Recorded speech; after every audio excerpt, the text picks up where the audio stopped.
our Brussels sprout harvest. Some of them are really, really small. I don't know if they're going to be any good. But now we have to wash them and blanch them, and we're going to flash freeze them before we put them in freezer bags. So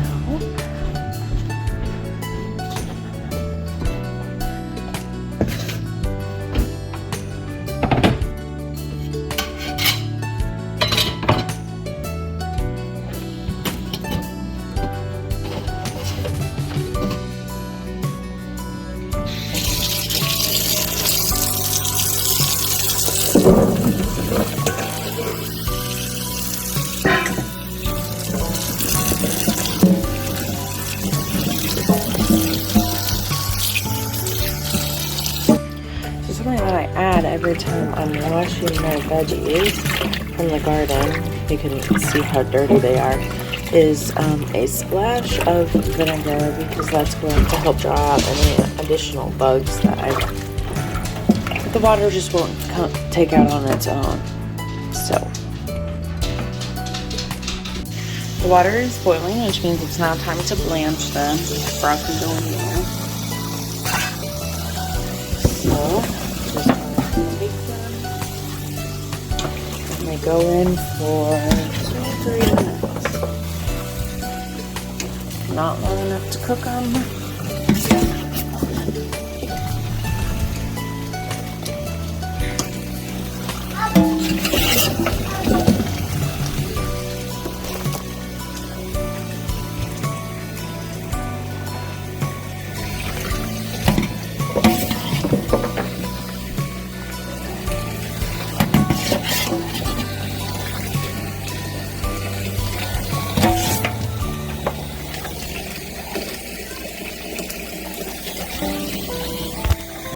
And then while those are blanching, I'm going to set up a cookie sheet so that we can flash freeze it. So all I do with that is get out a cookie sheet and some parchment paper and put it on top of the cookie sheet. And here in about a minute, I'm going to take those out of the pot, put it under cold water so it'll stop cooking, and transfer it to the pan. Alright, these are done.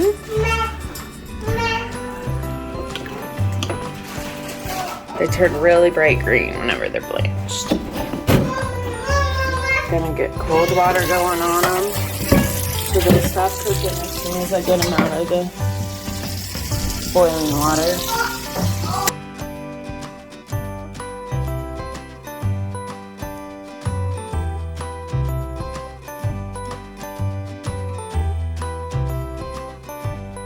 Okay, and now we transfer to the pan.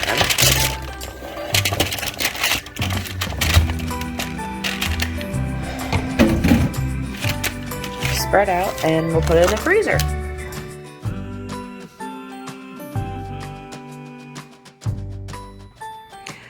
Well, Jordan and Trevor are away on vacation, and it's Nana and Papa camp.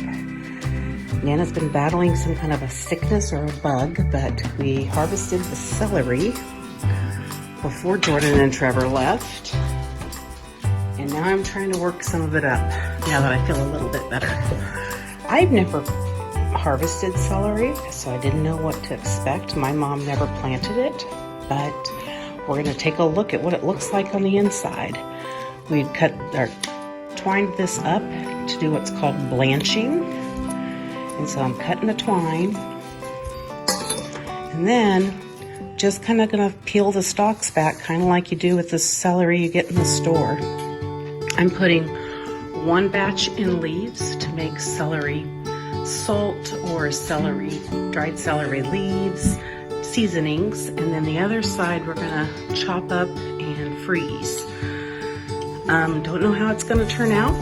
First time we've ever done it, but I will say that our celery is small. It's very, very tiny.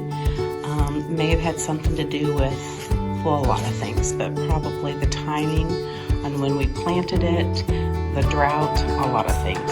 So anyway, we're gonna harvest some of this up and see where we go. Bye for now. These are the last of the celery leaves that are dehydrating in our dehydrator. There's not very many on each row, so they should be done a little bit faster than previous batches, because the previous batches it was full in all of the levels. So there's 1, 2, 3, 4 levels, I believe, maybe 5 levels, but this is the first step in the celery leaf process. All right, so these are done. They're crispy, they're falling apart, they're no longer hydrated, they're officially dehydrated. So I'm going to come over here and I will put them through the center into this bowl.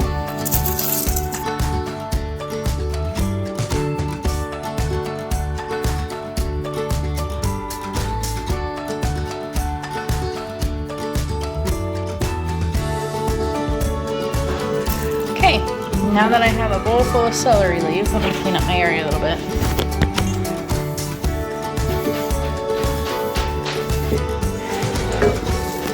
Okay, I have a bowl full of celery leaves. I'm just going to crush them with my hand to begin with.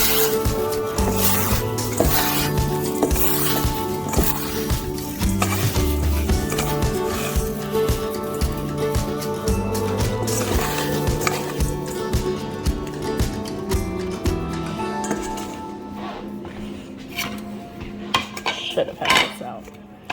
There we go. Now, first step is taking this and literally just going through the sifter.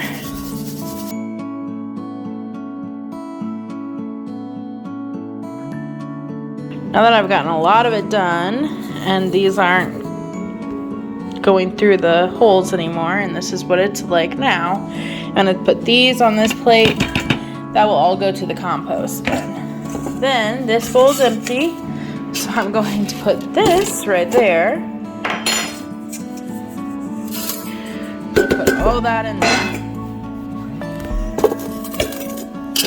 Then all I have to do is go back and forth a little bit on this.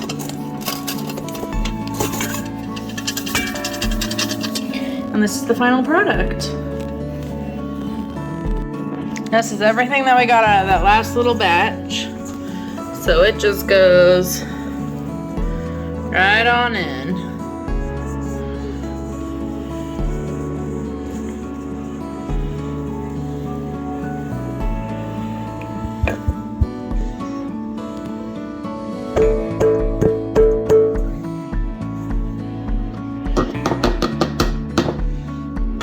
And there it is. These are the dried celery leaves. So now I need to make celery salt out of the dried celery leaves so I can use it as a seasoning.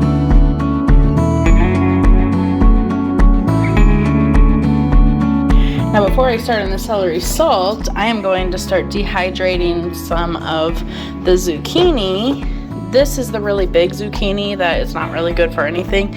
But I did find a recipe to make zucchini flour, and so what that is you dehydrate them and then you grind them up just like to a flour consistency, and then you can put a spoonful or two in baked goods, and there's a vegetable that you sneak in. Not a lot, but a little bit. So what I'm gonna do is lay them out, and you need to make sure that it is just one layer.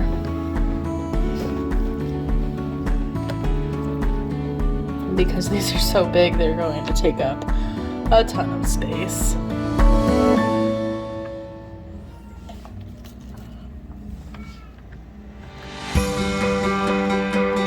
Get maybe some of the half slices that are over here, put them on in the middle portion.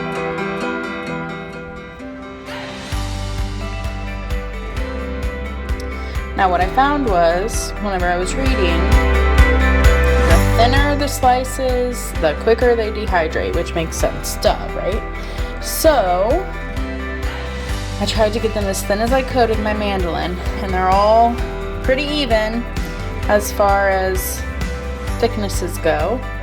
So hopefully they will all dehydrate at approximately the same speed. I don't know.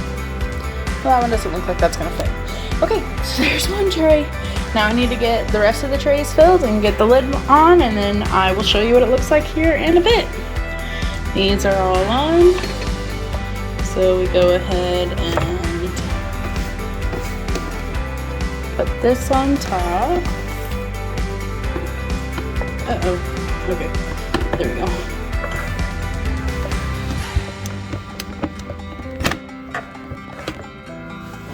And we use these little thingamajigs to secure the top to the bottom. One side. Two sides, and on. We shall see how that does. And because I have some extra and I don't want it to go to waste if I can help it, I'm going to try to dehydrate in the oven. As low as it'll go. 125 is the ideal temperature. I don't think my oven gets that low. We shall see. If it does, cool. Yeah, no, it doesn't. Okay, so we're gonna start. We're gonna go ahead and do, it's 170. It's preheating to 170 right now. And while that is happening, I'm going to get out a cookie tray, put some parchment paper on it, and then just lay these guys out flat. And I'll probably get a couple of them out, and we can put them in the oven.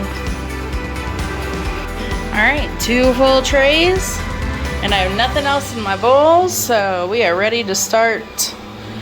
Throw these in the oven. The oven has preheated, so we are going to see how this does compared to the actual dehydrator.